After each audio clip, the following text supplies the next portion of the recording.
Alors l'eczéma se déclare essentiellement dans la première année de vie pour 65% des enfants et environ 85% débutent leur eczéma avant l'âge de 5 ans. Cela dit, ça peut débuter à tout âge de la vie, même à l'âge adulte.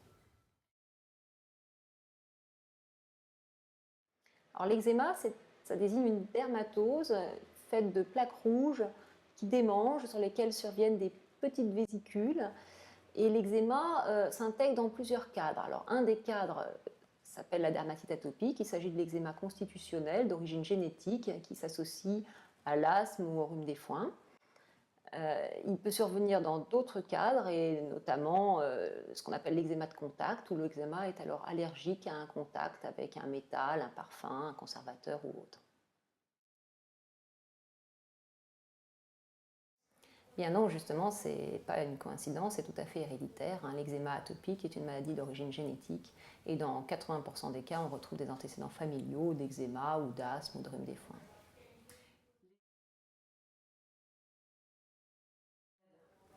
Alors, c'est le remède principal. Ils sont indispensables dans la prise en charge thérapeutique d'une dermatite atopique. Ils doivent être appliqués sur toutes les zones atteintes lors des poussées jusqu'à disparition, et on les reprend lors des récidives. Cela dit, ils sont systématiquement associés à l'utilisation quotidienne d'une crème hydratante parce que la sécheresse cutanée fait le lit de l'eczéma. Et l'utilisation régulière d'une crème hydratante permet d'espacer les poussées d'eczéma. Ça doit être une crème déjà agréable à utiliser puisqu'elle va être utilisée tous les jours sur tout le corps au long cours pendant plusieurs années. Et puis bien sûr, il faut une texture riche. On préfère les baumes qui sont plus hydratants pour la peau que les laits trop fluides. Absolument pas, surtout pas. Et ça, faut bien le dire aux enfants puisque les maladies de peau font peur. Non, pas nécessairement, mais c'est vrai que parfois, quand l'eczéma est sévère, pour éviter les discussions de cours de récréation et les moqueries, ça peut être intéressant de permettre à l'enfant d'expliquer à la classe, avec l'aide de la maîtresse, que c'est que cette maladie, que justement c'est pas contagieux, que ça se traite avec des crèmes, et ça permet d'éviter les non-dits, les questions, et parfois les enfants préfèrent expliquer les choses.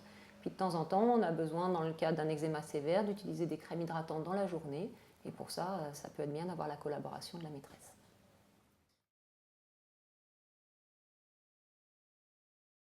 Non, absolument pas. On évitera les baignades en eau de mer en pleine poussée de dermatite atopique, parce que là, évidemment, l'eau salée sur les lésions cutanées, ça va piquer. Maintenant, quand la peau va bien, au contraire, ce sont des enfants qui sont souvent mieux pendant les séjours bord de mer parce qu'ils profitent de l'humidité atmosphérique.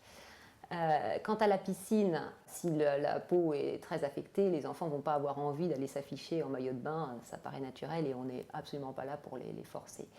En revanche, sur le principe, l'eau de javel de la piscine, malgré un léger assèchement que ça peut déclencher et qui sera facilement corrigé par l'application d'une crème hydratante au décours, l'eau de javel a un effet bénéfique sur l'eczéma parce qu'elle permet d'éliminer ou de diminuer la colonisation bactérienne cutanée, qui est un facteur aggravant de la dermatite atopique. Donc finalement, la piscine, c'est même plutôt bon pour l'eczéma. Oui, absolument, il peut faire du sport. En revanche, il faut prévenir que quand on transpire sur la peau atopique, ça gratte. Et donc quand ils font du sport qui les fait beaucoup transpirer, à la fin de leur séance, souvent ils se grattent davantage. Mais bon, ce n'est pas un interdit absolu. Il faut essayer. Ça dépend aussi un petit peu des enfants, ça dépend de la sévérité de l'eczéma, mais il n'y a pas d'interdiction, bien sûr, à la pratique sportive chez les enfants qui ont l'eczéma.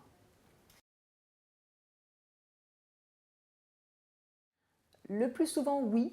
Dans plus de 2 tiers des cas, l'eczéma s'améliore considérablement au soleil du fait de l'effet anti-inflammatoire des ultraviolets. Bon, on a un petit tiers d'enfants pour qui c'est l'inverse et qui vont s'aggraver au soleil. On appelle ça des dermatites atopiques photo-aggravées.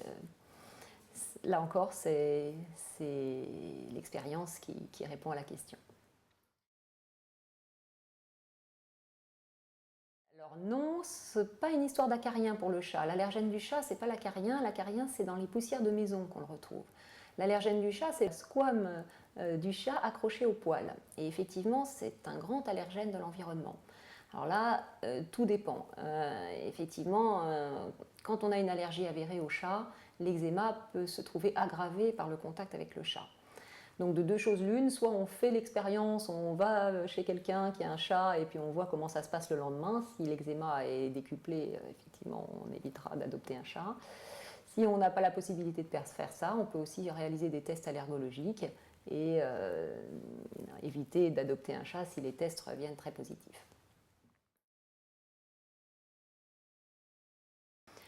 Oui, mais alors là, il faut être très prudent dans l'interprétation de ce que l'on voit.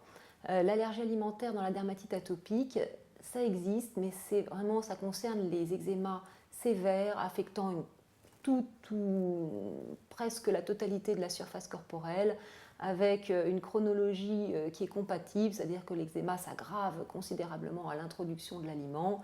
Il faut aussi que ce soit concordant avec les tests allergologiques. Donc avant d'imputer un aliment dans la dermatite atopique, il faut un faisceau d'arguments cliniques, chronologiques et de tests allergologiques. On se gardera bien d'accuser un aliment pour un eczéma léger, modéré des plis, ce qui est malheureusement souvent fait. Alors les grands allergènes alimentaires, ce sont les protéines du lait de vache, les œufs, le blé, les fruits à coque, les poissons. Après, il y en a d'autres évidemment, mais ce sont les plus fréquemment imputés.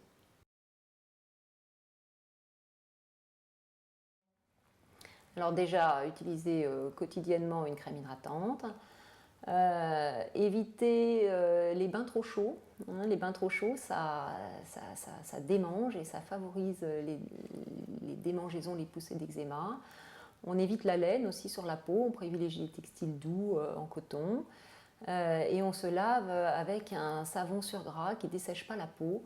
Il est important d'ailleurs à ce propos de bien se laver tous les jours parce que comme on disait tout à l'heure avec l'eau de javel de la piscine, les enfants qui ont de l'eczéma se colonisent assez facilement sur la peau avec des bactéries qui aggravent leur eczéma. Et si on ne se lave pas, on laisse majorer cette colonisation bactérienne, ce qui est finalement délétère pour l'eczéma. Donc il vaut mieux se laver tous les jours avec un savon sur gras, pas trop chaud, pas trop long, et ça fait partie intégrante de notre prise en charge.